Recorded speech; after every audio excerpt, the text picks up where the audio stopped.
Boa noite, irmãos. Vamos então prosseguir com a nossa leitura do livro Um Só Corpo na Prática, de Bruce Anstey, iniciando por esse tópico.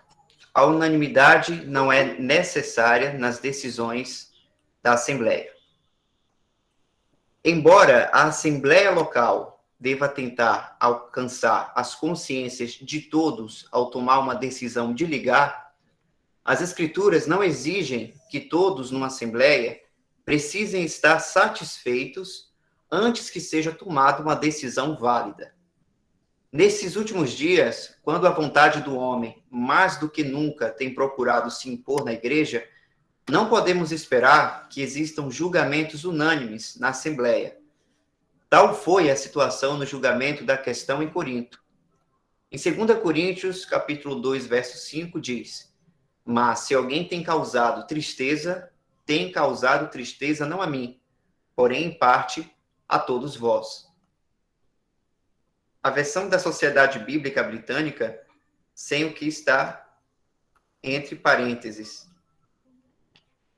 Aparentemente, alguns dentre os coríntios não se sentiam entristecidos com o pecado que havia em seu meio. Mesmo assim, a Assembleia levou adiante sua decisão para a glória de Deus. O apóstolo Paulo usou as palavras em parte de um modo similar quando se referiu a uma facção que havia entre os coríntios. Ali ele dizia: assim também nos reconhecestes em parte que somos a vossa glória, assim como vós também sois a nossa no dia de nosso Senhor Jesus. Isso está em 2 Coríntios, capítulo 1, verso 14. Isso ocorreu porque nem todos em Corinto o reconheciam como um apóstolo enviado por Deus. Os capítulos 20 e 21 do livro de Juízes ilustram esse ponto.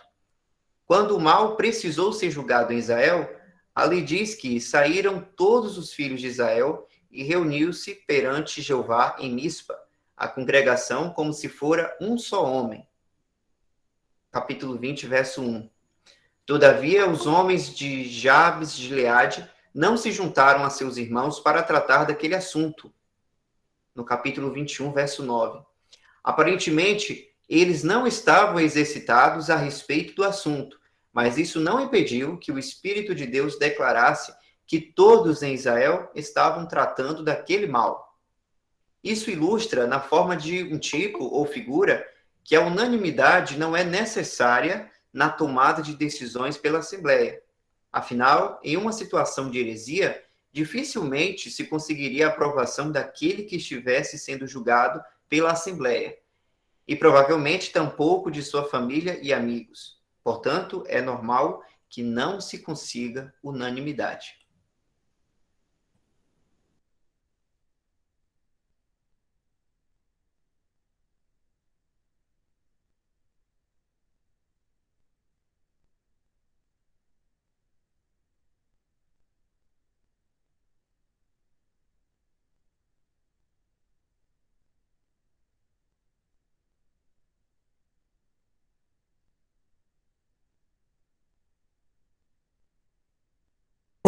Recordar que a gente estava lendo, quando está se falando de Mateus 18, 20, o contexto era de algum irmão ofender, ele ia ter com esse irmão, se ele não ouvisse, ele pegava mais uma testemunha, se ele não ouvisse esses dois, ele falava para a Assembleia, né? E aí, então, a gente tinha claramente aí um problema que uma Assembleia tinha e que tinha que ser resolvido. Então, ele está tratando, nesse título do que nós estamos vendo aqui, que é a respeito da reunião de cuidados, a reunião que os irmãos têm para cuidado administrativo da Assembleia. São as coisas que diz respeito à parte administrativa. Quer seja um problema que a Assembleia tenha, ou quer seja alguma falha que houve e que precisa ser corrigida, ou disciplina, ou qualquer coisa desse tipo, né? E no decidir essas coisas, sempre vai surgir diferentes ideias, porque, como eu acho que todos nós saímos de denominações, né? Ou tivemos pelo menos uma passagem por uma denominação, sabemos que há uma diversidade muito grande de como tratar, de como cuidar desses assuntos. Quando não é uma central que toma conta de tudo, ou um papa que toma conta de tudo e fala tudo que tem que dar, a regra e tudo mundo tem que seguir, aceita ou não, existem lugares em que falam de unanimidade, tem que ter unanimidade, todo mundo tem que aceitar para que seja verdadeira, ou a ideia de que não, tem que ser somente decisões que sejam certas, e aí eu pergunto, a Assembleia inteira, então, tem que concordar que seja certo para que seja uma decisão da Assembleia? Não. A decisão é da Assembleia, mas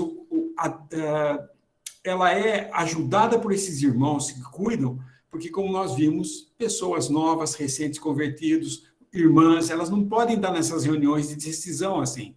Então, alguns irmãos que têm uma responsabilidade na Assembleia tratam desse assunto, mas eles devem considerar que toda a Assembleia tem que ser comunicada do que foi visto e orientar a Assembleia no sentido de que o coração da Assembleia esteja focado no que a palavra de Deus está ensinando. Não é entrar em detalhes do problema, ficar debruçado em cima de detalhes, acusação daqui, outros, hoje em dia, inclusive com o negócio da internet, começa a fuçar no social do irmão, entra no site dele, vê o que ele anda falando, e aí usa isso para criticar, pega material no Facebook para falar, tá vendo, esse irmão está errando, e essas coisas que nós sabemos que nunca levam a nada. Quando nós estamos tratando de alguma coisa com respeito à Assembleia, nós temos que estar entendendo que existe a responsabilidade da Assembleia, porque foi dada uma autoridade para decidir essas coisas, mas o foco não é a disputa entre irmãos. Eu não gosto daquele irmão, então vou acusar ele de um monte de coisa para tirar ele da jogada e eu poder galgar algum ponto aqui de destaque na Assembleia. Não. O objetivo todo sempre tem que ser a santidade que é devida à casa de Deus e o cuidado de se preservar a esse nome no qual nós estamos reunidos, sobre o qual nós estamos unidos. Se nós estamos reunidos ao nome do Senhor, nós temos que prezar por esse nome, não permitindo as coisas que não dizem respeito a essa santidade ou que vão denegrir o nome do Senhor ou trazer vergonha e confusão. Então, às vezes, tem que ser decidida essas coisas. É anunciado para a Assembleia e a decisão nem sempre tem que ser unânime. Muitos pensam assim, bom, quando toda a Assembleia estiver em paz e todo mundo falar amém, eu concordei com isso, então nós vamos tomar decisão. Se formos depender disso, como o irmão falou aqui, nesse finalzinho ele fala principalmente, né? Quando se trata, por exemplo, uma disciplina de um irmão, um que se diz irmão, ou que é verdadeiramente irmão, mas está errando em alguma coisa, e ele está querendo impor uma doutrina que, na verdade, não é a doutrina, a sã doutrina. Ele está querendo colocar as suas ideias no negócio. Ele tem que ser disciplinado. Porém, dificilmente nós vamos conseguir unanimidade de toda a Assembleia, porque parentes têm tendência a ir para esse lado, simpatizantes, esses homens que gostam de causar divisões, trazendo doutrinas estranhas, eles não vêm trazendo, eu sou alguém aqui que quer dividir vocês, tá bom? Ele não vem falando isso. Ele vem com palavras mais suaves, tentando persuadir as pessoas a seguirem os seus pensamentos. Às vezes, indiretamente, ele força as pessoas a simpatizar com ele, e quando ele é disciplinado, eles vão se tomar ao lado dele, e ele vai falar, eu não concordo com a decisão, e ele vai, então, nós também não, porque nós gostamos desse irmão. Isso era o que estava acontecendo em Corinto, né?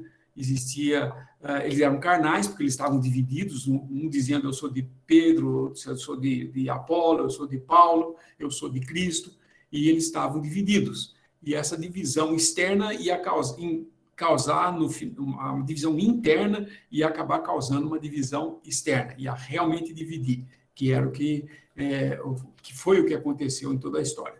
Então, não esperemos unanimidade, nós não precisamos ter unanimidade. Muitas vezes, quando uma Assembleia toma uma decisão, a responsabilidade cai sobre a Assembleia, e se ela estiver errada, aqueles irmãos, aqueles mesmos irmãos que trataram isso vão ter que ver o erro, reconhecer, retratar, se precisar, e retorna-se, então, à condição normal.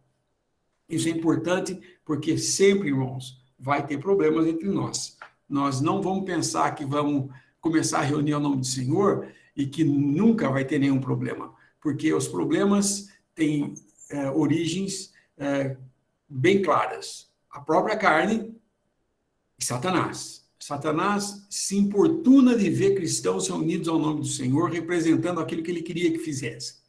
Ele não vai se importar muito com aqueles que estão desviados, falando heresias ou falando erros absurdos da pessoa do Senhor. Ele não está importando com isso. Satanás deixa quietinho, porque isso aí não precisa importunar. Ele vai importunar quem está querendo ser fiel ao Senhor, quem está ali preservando a sã doutrina. É esse que ele vai colocar confusão. Então, por menor que seja o grupo de irmãos, por mais fraco, Satanás sempre vai tentar. Nós devemos estar alerta para isso e sempre estar buscando a santidade que é devida à casa de Deus.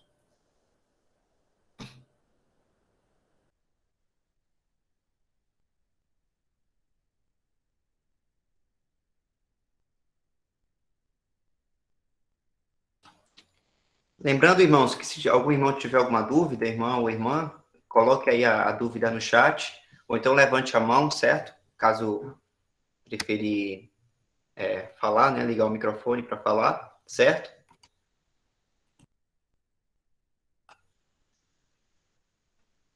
Então, a gente pode continuar o texto, não é, irmão Lineu? A Assembleia não é uma democracia.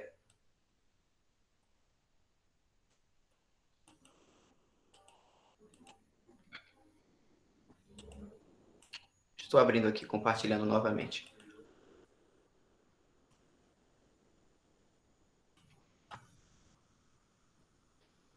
A Assembleia não é uma democracia. A democracia é a forma de governo na qual o povo governa por voto majoritário. A Assembleia, porém, não é uma instituição democrática, que chegue às decisões pelo levantar de mãos da maioria, tendo cada pessoa igual direito de opinar sobre o assunto.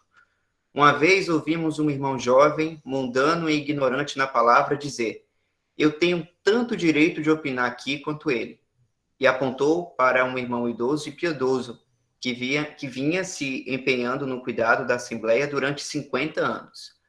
Na verdade, pode ocorrer uma situação em que 6 ou 7 irmãos mais jovens possam querer fazer algo contrário ao que pensam 4 ou 5 irmãos mais velhos e experientes.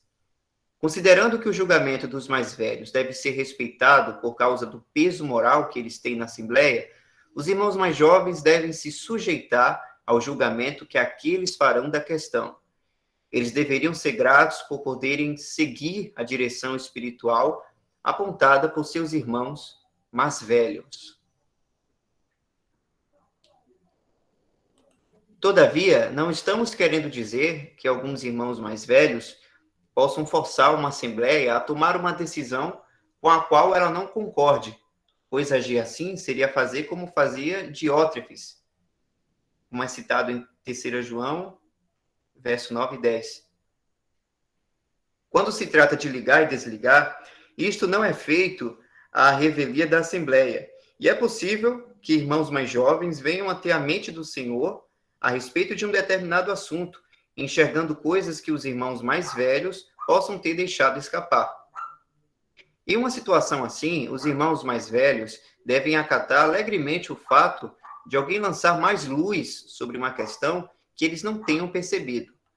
Mas na vida normal da Assembleia, são os irmãos mais velhos, experientes e piedosos que possuem um peso moral exigido para as questões envolvendo a Assembleia.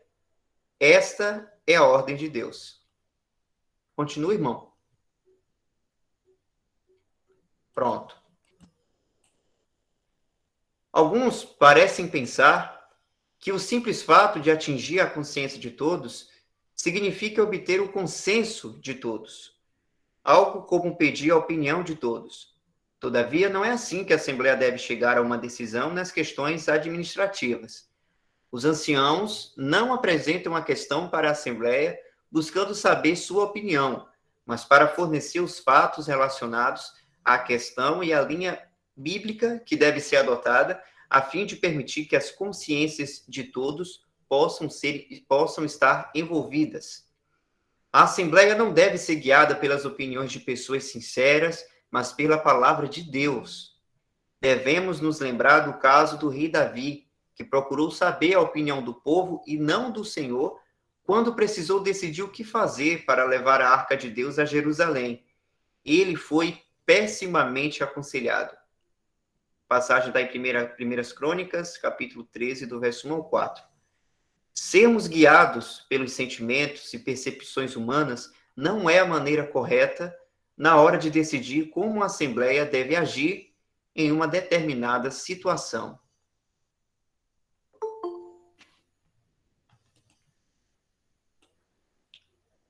Continuo? Costuma-se perguntar: quem decide pela Assembleia? Nossa resposta é: o Senhor. Ele é a cabeça da igreja, e esta deve obter a direção que vem dele. A referência é Colossenses, capítulo 2, verso 18. A Assembleia deve buscar nele a direção, e ele mostrará qual esta deve ser por meio dos princípios da palavra de Deus. Nas decisões da Assembleia, devemos procurar conquistar ou atingir a consciência de todos na Assembleia local, a fim de que todos possam ser exercitados naquela questão. Mas podem existir alguns cujas consciências a Assembleia não pode seguir. Isto porque podem ser pessoas novas na fé, e suas consciências podem não estar suficientemente iluminadas pelos princípios bíblicos para serem capazes de fazer um juízo adequado. Ou podem ser pessoas mundanas e sem discernimento espiritual. Ou podem ser pessoas tendenciosas em relação àquela questão em particular. Em qualquer dessas situações, o julgamento delas não deve ser levado em conta. Talvez fosse interessante a gente abrir lá em 1 Crônicas. Eu não sei se os irmãos estão familiarizados com o que ele narrou em 1 Crônicas, capítulo 13. Para encurtar, a gente não precisa ler muita coisa. 1 Crônicas 13, versículo 1 a 5, né? A 4.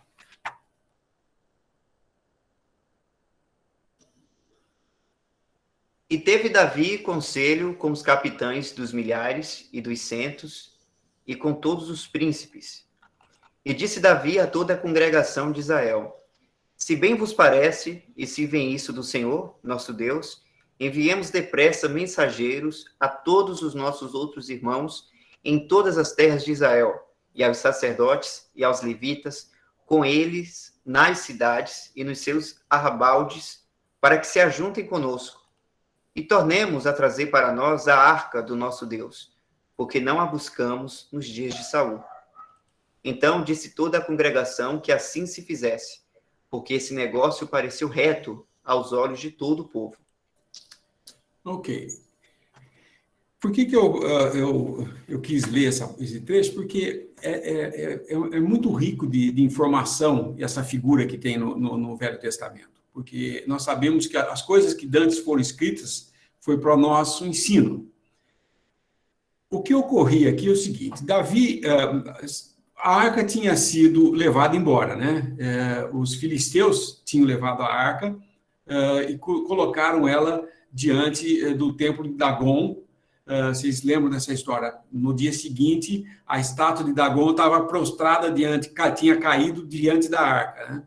Então, eles puseram a estátua, o ídolo deles lá em pé de novo. No dia seguinte, outra vez tinha caído. Então, eles ficaram com muito medo.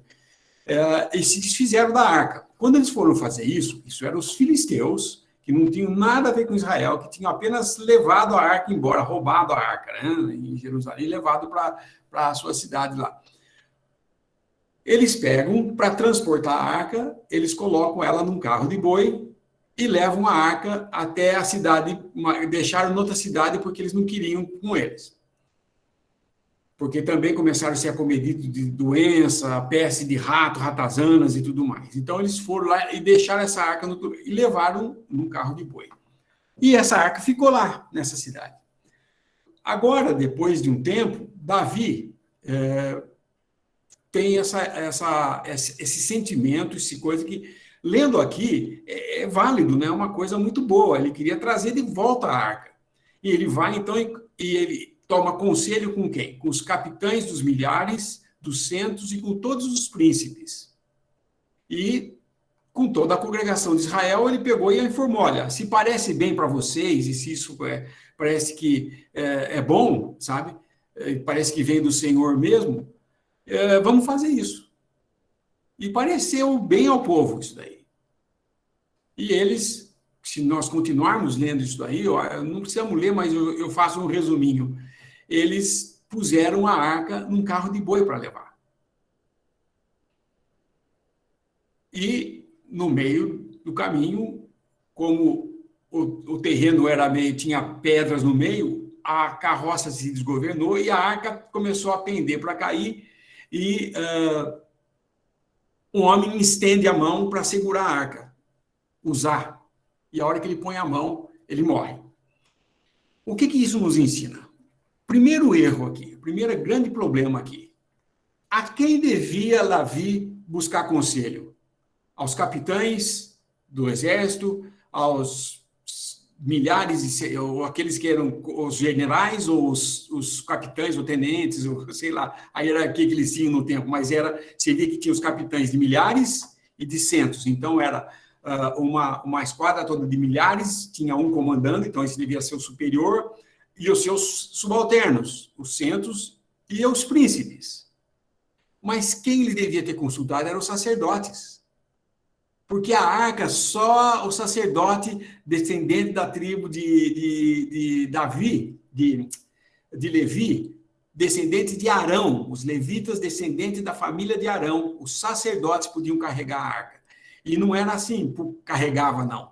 Tinha que ser do jeito que Deus tinha ensinado lá para Moisés. Tinha aquelas argolas, 2 de cada lado, tinha 2 varas de madeira de acácia revestida de ouro, né? E eles, então, passavam por essas argolas, uma vara de cada lado, e 4 sacerdotes, 2 na frente e 2 atrás, punham no ombro, e eles levavam essa arca. E tinham que se preparar para isso também, eles tinham que antes se purificar, eles não podiam estar contaminados e tudo mais. Mas não, eles pegam e decidem fazer, provavelmente, ele vai consultar os capitães, ele fala, não, vamos fazer, não tem problema. Provavelmente, bom, os filisteus já trouxeram com carro de boi, eu acho que é muito mais fácil mesmo, mais rápido, mais seguro, só que não era. Era necessário que o sacerdote carregasse. Isso você não leva a verdade de Deus, ou você não conduz o testemunho do Senhor aqui na terra de acordo com o que você acha que é certo. Ainda que pareça bem aos olhos de todos. Não é esse o meio de fazer. O meio correto de fazer era como Deus tinha indicado. Então, essa é a lição que esse trecho nos ensina. Quando a Assembleia tem que decidir alguma coisa, não é buscando a opinião de toda a Assembleia. Fala, olha, nós temos um problema aqui. Quem dá palpite aí? Quem tem a solução? Vamos ver várias respostas e chegar numa conclusão melhor. Não é assim que é feito. Não, vamos resolver por unanimidade, só quando tiver por unanimidade. Também não é assim, já vimos nesse trecho anterior. Mas aqui ele está falando de trazer o problema para toda a Assembleia, dar o seu palpite, participar do negócio, para então fazer de um modo que agrada a todo mundo. Não é isso que deve ser feito em termos de Assembleia. Aqueles que têm a responsabilidade e o cuidado tratam do assunto, se contaminam e tem que tomar cuidado para eles mesmos, para não cair na mesma tentação, se é um pecado que está sendo tratado, mas vão lá e aí eles fazem conhecido da Assembleia os versículos da palavra em que eles se exercitaram para tomar essa decisão, tendo analisado se é uma fornicação, se é uma má doutrina, o que é, falar, olha, aconteceu isso, está tendo isso, e então nós trazemos diante da Assembleia, de acordo com esse versículo e esse, que essa disciplina seja aplicada. Aí a Assembleia pode tomar essa decisão dizendo o amém. Não é dando palpite, falando, eu não concordo, eu concordo. Levanta a mão, quem for. E a hora que der 50% mais um, pronto, está decidido o que foi feito. Não. Isso é democracia. Nós não fazemos votação, não fazemos plebiscito, não fazemos uma sessão extraordinária de um grupo de notáveis, não fazemos nada disso. Nós vamos na palavra de Deus, aqueles que têm no dia a dia o cuidado, né? Porque quando surge um problema, geralmente surge aqueles que querem começar a ir na reunião de cuidadores para falar, bom, eu quero participar dessa decisão. Mas não é isso, não é uma decisão, tem uma decisão, vamos convocar quem vai cuidar disso. Não é. São aqueles que dia a dia já cuidam das coisas do Senhor, já tomam esse cuidado. Como? Nós sabemos quem são. É aquele que vai pagar o aluguel se você aluga um salão, é aqueles que vão nas reuniões uma vez por mês, ou conforme cada assembleia faz, para tratar de assuntos como a parte do dinheiro que coletou, como vai distribuir nas necessidades dos santos. É esses que fazem, que são os cuidadores. E não necessariamente precisam ser aqueles que ministram, ou aqueles que têm o dom da palavra. Não precisa ser. São irmãos cuidadores, aquele que conta o dinheiro depois da coleta, que faz tudo isso. Então, essa é a ordem de Deus para que, primeiro, não seja a decisão de um grupo de notáveis, ou de 100, um capitão de 100, ou de 1000, ou os príncipes, ou o povo todo aceitando. Não, a decisão, quem toma, quem dá a decisão é o Senhor. É o Senhor. Por isso que esses irmãos que estão no cuidado, que vão tratar desse assunto, tem que ter também um exercício muito grande, um temor muito grande, e não é que eles vão decidir, ninguém pode opinar. Quando existe, alguns podem falar, irmãos, não podemos conversar sobre isso, um irmão mais novo não participa? Pode, às vezes ele tem realmente, o senhor está movendo alguém para participar disso e ter uma boa decisão. Os irmãos mais anciãos, né, eles devem ter a sensibilidade para aceitar se aquilo que o irmão está falando tem base também bíblica, porque se tem base bíblica, não tem problema. Não é só aceitar a opinião do jovem para incentivar ele a começar a participar. Existe muito esse sentimento em muitas denominações. Vamos fazer o seguinte, o cara novo aí que está começando, para ele não perder, não desanimar, vamos dar função para ele na escolinha dominical. Depois a gente dá para ele cuidar do vinho e do pão. Depois a gente dá para ele, vai promovendo ele até um dia que ele vai ser um que vai ser tratar das coisas, do cuidar das coisas do Senhor. Eu creio que não é esse o caminho. Nós não temos uma carreira profissional dentro da Assembleia de escala, eu vou ter uma promoção dentro. Não, nós como Assembleia estamos todos juntos ali decidindo um negócio, apesar de não ter participado na conversa, no que aconteceu, mas todos estão ali decidindo e falam um amém.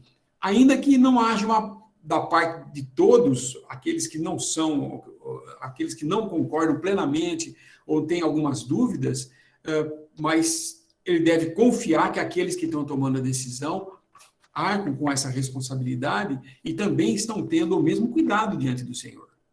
Então, não é nem para o jovem ficar querendo participar de tudo como se fosse uma assembleia democrática, né? uma assembleia legislativa ou executiva ou qualquer coisa que seja.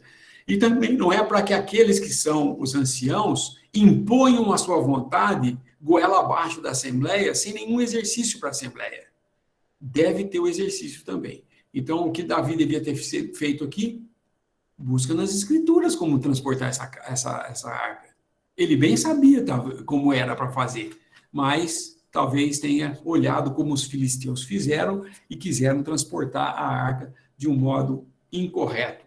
E o juízo veio logo em seguida, quando Uzá toca nessa arca e ele morre instantaneamente. Eu creio que é importante a gente ver esse exemplo. Depois, se alguém quiser em casa ler esse capítulo 13, entender mais sobre tudo o que aconteceu aí, porque é muito instrutivo para nós.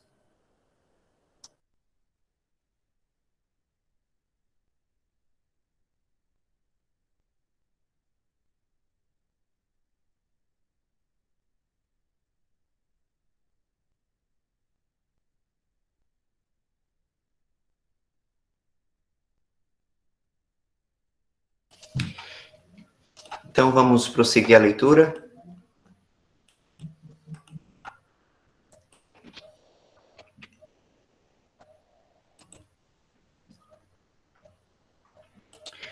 Ocasionalmente, as decisões precisam ser tomadas pela Assembleia quando alguns irmãos não estão na reunião de irmãos ou na reunião de Assembleia quando a decisão foi tomada. E isto tem levado alguns a pensarem que uma decisão assim não seja válida e sancionada no céu. Eles retrucam, mas os irmãos não estavam todos lá para decidir. Pensar assim é achar que a Assembleia deva funcionar como uma democracia. Não é algo incomum nas Escrituras a Assembleia agir dentro de sua capacidade administrativa sem a presença de todos.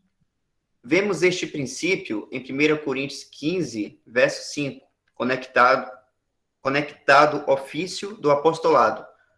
Ali diz, e que foi visto por Cefas e depois pelos 12. Quando compararmos isto com Lucas, capítulo 24, do 34 ao 48, e João, capítulo 20, do verso 19 ao 24, descobrimos que havia apenas 11 apóstolos presentes quando o Senhor apareceu a eles. Todavia, eles são chamados de os 12. Judas tinha se enforcado e Tomé não estava ali. De acordo com Atos 1, Matias ainda não tinha sido escolhido. Sua eleição não ocorreu até depois de o Senhor ter completado suas aparições como ressuscitado durante 40 dias e subido ao céu. Fica, portanto, claro que Matias ainda não fazia parte dos 12. Mesmo assim, aqueles reunidos são chamados de os 12. Por que as Escrituras usariam este termo desta maneira? Porque ela não está designando necessariamente um número específico de pessoas reunidas, pois o cristianismo nunca está ocupado com números literais. Nesses versículos, por exemplo, aqui, tem os termos quase ou uns, mas está falando do ofício administrativo que eles cumpriam e da autoridade que tinham para agir assim. Nas epístolas aos Coríntios, onde são descritas a função e a ordem na Assembleia, é coerente que seja assim. Digno de nota é que as aparições do Senhor às mulheres não sejam citadas em 1 Coríntios 15, pois a administração da Assembleia é confiada aos irmãos responsáveis, não às irmãs. A Assembleia, quando age em sua capacidade administrativa, não necessita que todos estejam presentes antes de tomar decisões. Só um detalhe, que essa versão que você está usando é uma versão anterior, né? Tem uma falha aí dizendo que só tinham 11 dos apóstolos. Na verdade, são 10. Porque o que narra, o acontecimento que narra em Lucas e João, foi antes de terem escolhido Matias, certo? Judas, então, tinha se enforcado, mas Tomé não estava presente. Então, eram 10, na realidade, né?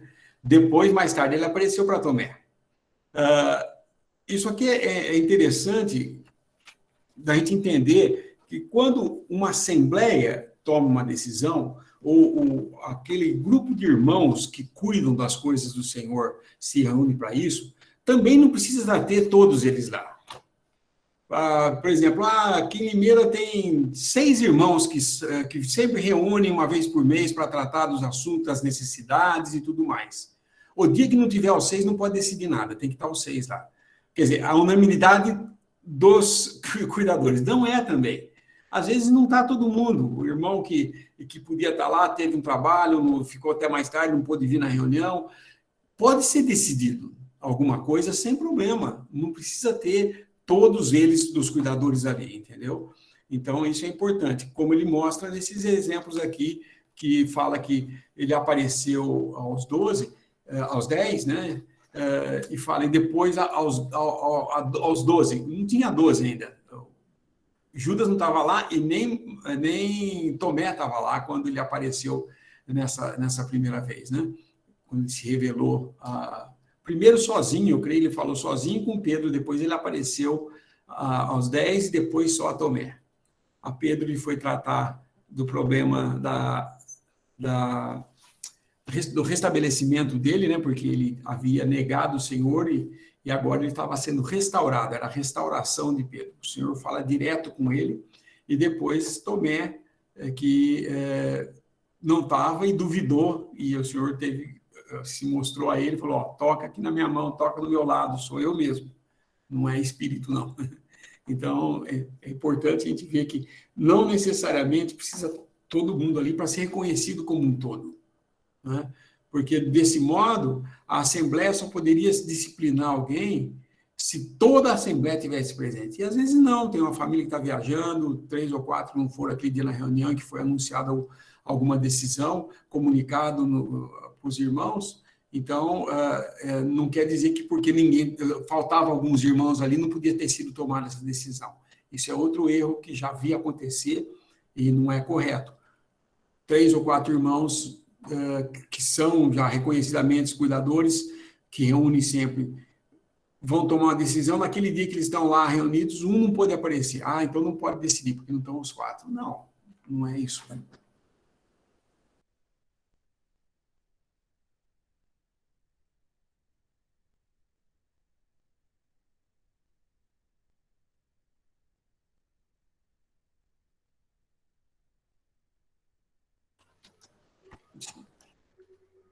Irmãos, até aqui, tudo beleza? Quero ver quem vai digitar aí agora. Tudo ok.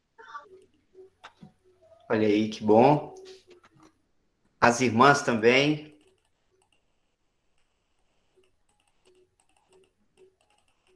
Irmão Mateus disse ok, irmã Sara também, sim, tudo ok, amém.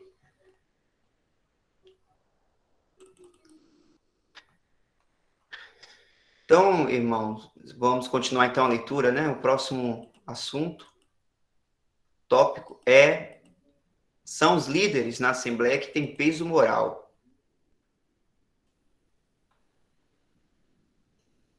É um tópico pequeno, então eu vou ler inteiro. O modo como o Senhor normalmente dirige a Assembleia é por intermédio daqueles que ele levantou e que presidem ou governam. E aqui tem as referências. Estes homens devem conhecer os princípios da palavra de Deus e serem capazes de aplicá-los a fim de que a Assembleia possa compreender o curso da ação de que Deus gostaria que ela tomasse em um determinado assunto. Estes homens não se ordenam a si mesmos para o papel de liderança, e nem as Escrituras ensinam que seja responsabilidade da Assembleia ordenar seus anciãos, como acontece na maioria das denominações da cristandade. O Espírito de Deus levanta aqueles que ele considera apropriados, como a referência aqui, Atos 20 e 28. Vou colocar até aqui rapidamente para vermos.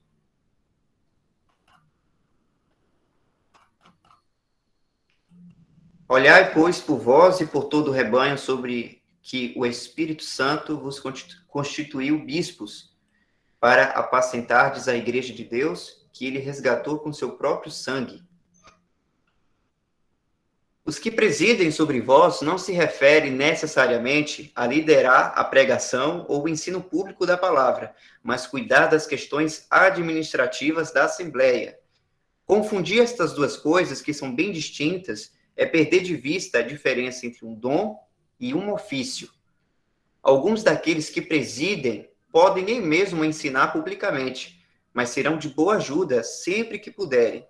São aqueles que se entregaram ao cuidado dos santos, cujo conhecimento dos princípios bíblicos, experiência e julgamento demonstraram ser genuínos, os quais carregam a maior parte do peso de responsabilidade dos assuntos administrativos da Assembleia.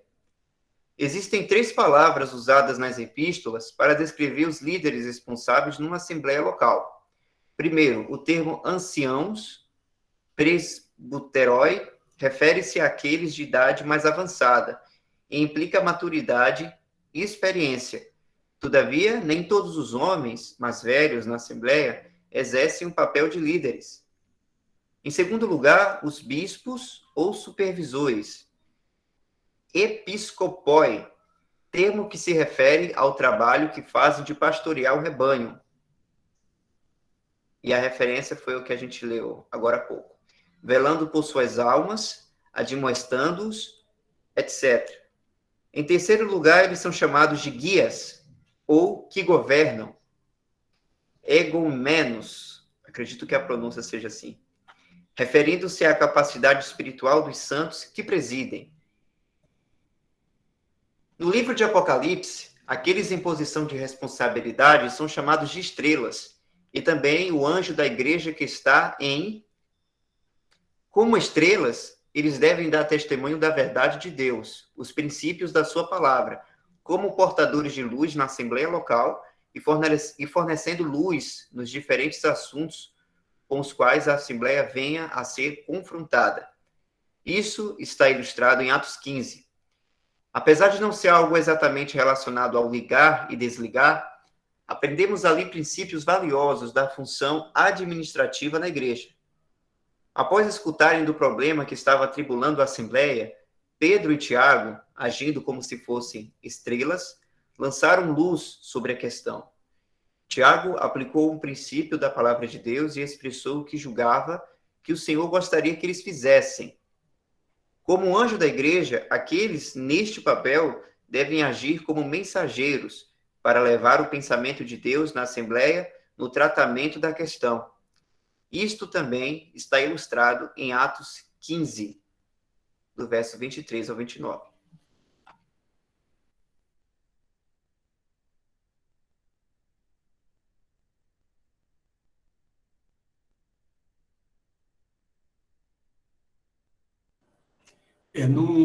Não existe, acho que, ponto onde mais se faz confusão nas denominações do que nesses termos, né, de ancião, bispo, guia e tudo mais, né? E eles põem tudo num sentido de que é completamente o contrário do que a conotação que tomou hoje. Vamos, por exemplo, dizer bispo. O que é um bispo?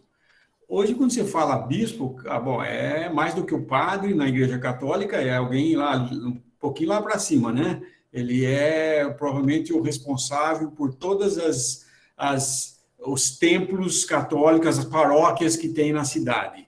E esses bispos estão sujeitos aos cardeais que são de regiões ou de estado. E os cardeais estão sujeitos ao Papa. Então, é uma hierarquia completa. A palavra bispo, por exemplo, que é usado, inclusive, a Igreja Anglicana usa também o termo bispo, né, se eu não me engano, mas esses sacerdotes, também é outro termo que usam, é tudo intercambiável. E, na realidade, essas palavras que são usadas aqui de presbítero, que é um ancião, não tem nada a ver com quem ensina, é cuidado de rebanho, na realidade, o pastoreio.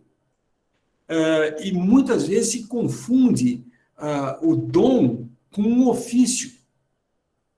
Um ofício, por exemplo, um diácono, é um ofício, não é um dom. Você não tem o dom de diácono, você tem o trabalho de um diácono.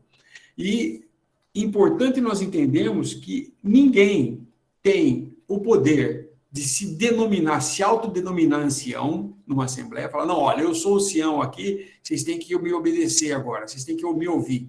Não existe isso. Ele cuida da assembleia e ele é reconhecido. E nem a assembleia também tem autoridade para falar, não, nós queremos que fulano de tal seja o nosso ancião, o nosso presbítero, o nosso líder, ou que governe a gente. Não é escolha da igreja. Da Assembleia. Por que não é escolha dela? Por que Deus fez desse modo? E o homem mudou tudo? Porque quando Deus tem o cuidado, é o que governa essas coisas, é o que orienta essas coisas, é o que escolhe, não tem comprometimento de lado ou de outro. Por exemplo, para vocês entenderem, se para ser alguém na assembleia, na minha assembleia, se alguém que possa ser considerado um ancião, eu preciso ser nomeado, eu vou precisar bajular para ganhar votos para ser nomeado. Depois de nomeado, eu tenho que mostrar serviço, porque se eu parar de mostrar serviço, vão escolher outro para pôr no meu lugar. Então, aquilo que eu teria que praticar sob a direção do Senhor, eu tenho que pensar também se eu estou agradando a Assembleia.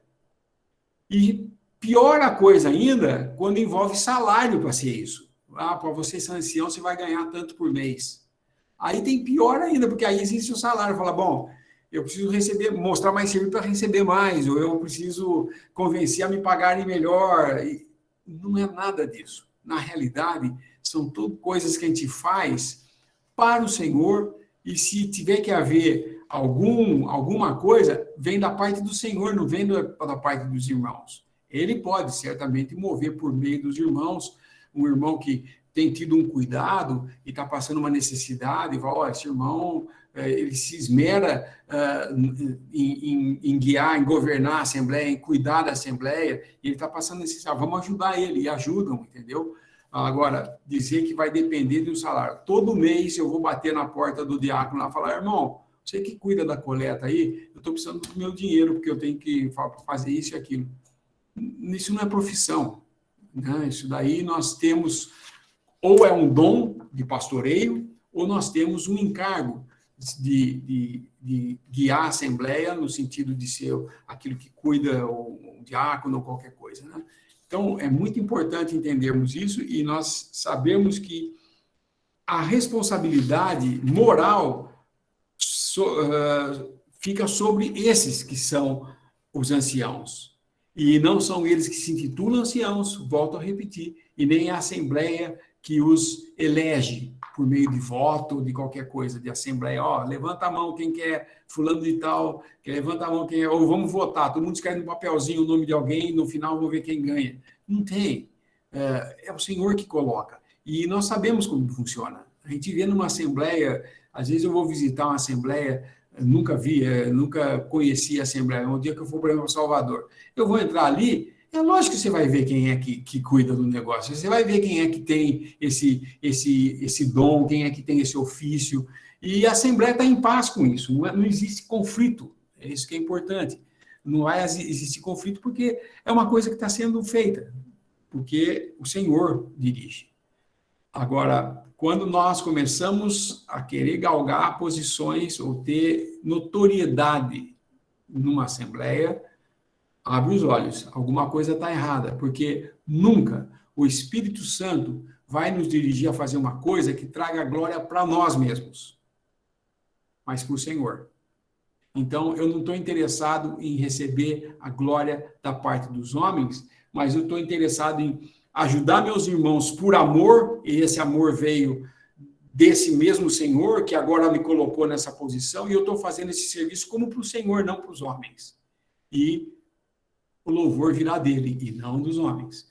Porém, a palavra também ensina que nós devemos ouvir aquele que nos dirige, né, que nos guiam, os nossos guias, porque orando por eles, porque eles se esmeram em nos ensinar, então nós devemos ser de redobrada reconhecimento, né, fala a palavra a respeito desses homens. É só até aí, acho.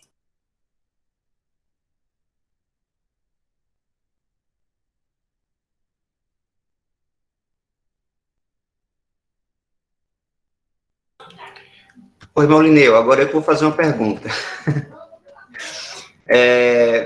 Em uma situação hipotética, creio que isso é difícil acontecer, mas quando uma Assembleia ela tem essas cismas, né? Ou seja, essa divisão interna na Assembleia, isso, inclusive, compromete até esses líderes, né? Esses de experiência que vão tomar uma decisão.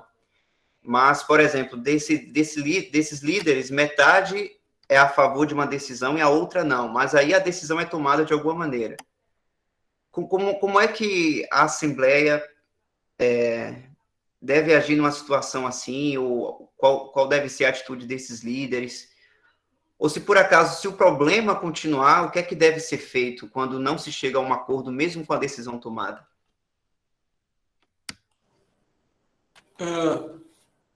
A decisão, quando é tomada, o Senhor foi ligado aqui na terra, é ligado nos céus.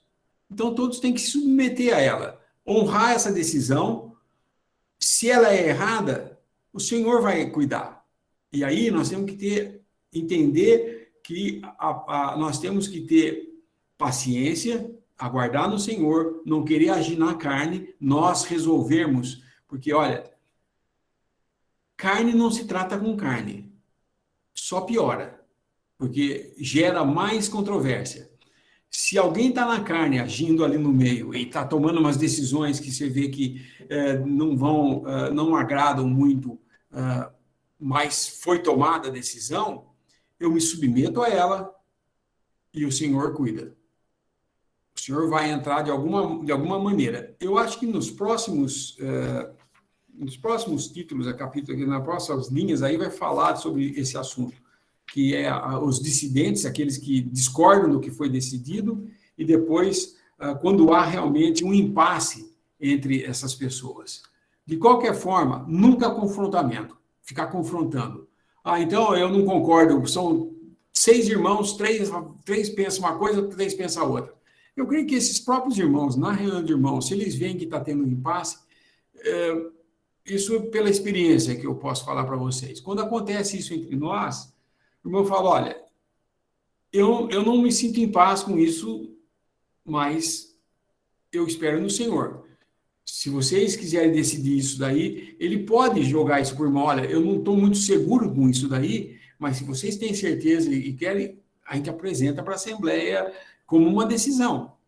Mesmo entre os cuidadores pode não ter uma unanimidade, mas às vezes o Senhor usa até um só, a opinião de um só, e faz ela valer, porque é o que ele quer. Esse um é o que o Senhor está guiando para falar.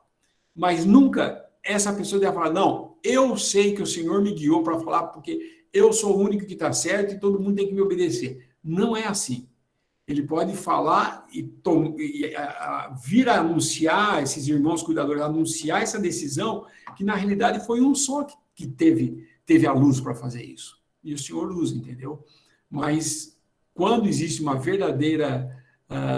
há dissidentes, aqueles que não concordam com o que foi e ficam lá no meio reclamando e tal, acho que vai ser mais à frente, vai falar sobre isso aí, que é o próximo parágrafo agora que nós vamos tratar. Mas quando acontece isso, irmãos, o melhor meio é você se manter na verdade, não se desanimar, e eu aconselharia ler a 3ª carta a João. A 3ª carta a João foi escrito, logicamente, a 1ª, a 2ª e a 3ª. Vocês já estudaram sobre isso, né? Sempre que tem a 1ª e a 2ª carta, a 1ª carta está anunciando que existe o perigo de acontecer alguma coisa errada ali. Existe um perigo de cair num erro ali. Na 2ª carta, já é ensinando como tratar desse erro que acabou caindo. As 2ª cartas de Paulo, por exemplo, são as cartas em que o problema já piorou. E ele está dando a solução para o problema. E na de João, ela é a única que tem a 3ª carta. Porque na 1ª carta ele fala do perigo daqueles homens que vinham com a ideia, eram os gnósticos, né, que eles vinham com umas ideias de que eles tinham uma luz superior a que os apóstolos tinham. Porque a verdade era tão grande que os apóstolos não tiveram toda a luz da verdade. Paulo não sabia toda a doutrina. Deus estava trazendo mais doutrina nova. Essas pessoas estavam tendo uma revelação espiritual super fora do corpo e tal. E geralmente a gente sabe o que os gnósticos falavam. Jesus não era o Filho eterno de Deus, Jesus não veio em corpo, veio em espírito, e assim por diante, né? Mas na 3ª carta, a situação estava pior ainda. Por quê? Porque existia esse Diótrefes, que não só queria ter a primazia entre os irmãos, como ele não deixava que os irmãos recebessem os visitantes, os estrangeiros que ele fala, que eram aqueles que vinham pregando o evangelho, eles saíam das suas assembleias, iam pregando o evangelho e passavam, às vezes, por uma localidade onde existia uma assembleia. Eles deveriam ser recebidos, porque eram pessoas que estavam evangelizando, pregando o evangelho. E esse Diótrefes não queria, não recebia esses estrangeiros. talvez dizendo que ele tinha um zelo excessivo, porque ele não sabia a origem deles, se eram verdadeiros cristãos ou não, mas ele estava dominando a Assembleia. Mas o pior é que ele expulsava os irmãos da Assembleia que não queriam, que recebiam esses visitantes estrangeiros. E João fala de 3 homens nessa epístola. Ele fala de, para quem ele escreve, né? Se pegar o primeiro lá, Gaio é o primeiro, é João escrevendo para Gaio, e o testemunho de Gaio era um bom testemunho. Depois ele fala de Diótrefes, e depois, lá no final, ele vai falar de um terceiro, que é o Demétrio. Esse Demétrio é como nós devemos agir, e o que o João ensina a esses 2 que estavam andando na verdade é fazer com um Diótrefes que tinha lá, que queria ser líder. Ele fala, continuem andando na verdade, porque até Demétrio, olha aqui, todos dão testemunho de Demétrio. Esse todos aqui, eu inclusive acredito que até o Diótrefes dava testemunho, até a mesma verdade dava testemunho de que ele estava andando correto. E o testemunho dele era verdadeiro. Então, quando ocorre de haver um problema como esse na Assembleia, de haver uma dissensão, uma dificuldade de aceitar uma decisão tomada, se submeta, mas se mantenha na verdade. Não saia da verdade, não queira procurar um caminho mais rápido para resolver um problema que está atrapalhando a Assembleia ou que está perturbando. O Senhor, a seu devido tempo, vai ensinar, porque todos nós estamos na escola de Deus para aprender exatamente essas coisas. E não é só os novos que têm que aprender, não. Às vezes, os mais velhos também têm que aprender, os anciãos também têm que aprender, porque não pense você que, conforme vai vivendo a vida cristã, que problemas não acontecem mais e a gente já tem a solução para todos os problemas. Não, porque as coisas de Deus não funcionam como funcionam as coisas para os homens. Para o homem, vocês sabem, existe uma palavra chamada jurisprudência, né? Nossa Constituição tem as leis, e quando existe um julgamento em que tem que se dar a sentença, eles vão para a lei e ver o que a lei diz. E às vezes não conseguem chegar a uma conclusão. Mas sabe o que eles fazem?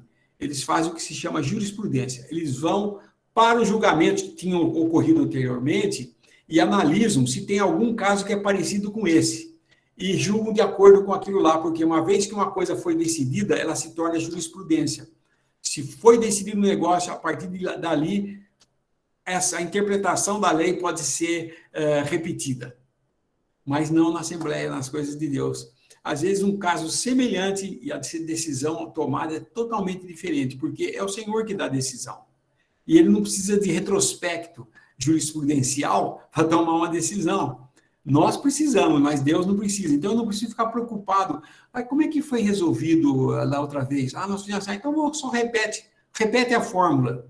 Não existe exercício se a gente faz isso. Vocês entenderam? O que o Senhor quer de nós, quando vem um problema entre nós, é para que nós aprendamos a ter exercício de depender dele, de saber como é que vai chegar essa resposta, onde nós vamos ver, onde está na palavra isso. E isso, às vezes, demora um pouquinho para a gente pegar, né? E entender. Temos que ter paciência de fazer isso, porque se não fizermos, nós acabamos dando um passo na frente do Senhor e agindo na carne. Nunca deve ser agido desse modo.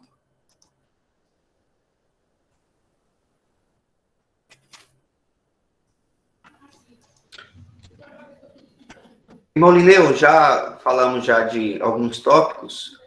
A minha sugestão é a gente finalizar por aqui, para na próxima nós vermos os 2 últimos, porque eu já vi que o texto é extenso, né? Então, quer que o irmão concorda comigo ou a gente prossegue? Não, perfeito. Senão vai entrar, é um assunto longo. Agora vem as coisas que são as controvérsias, né? É nessas que a gente aprende bastante. Justamente, porque eu vi que logo depois dessas 2 já tem o capítulo 4, né? Falando de Mateus 18, 20.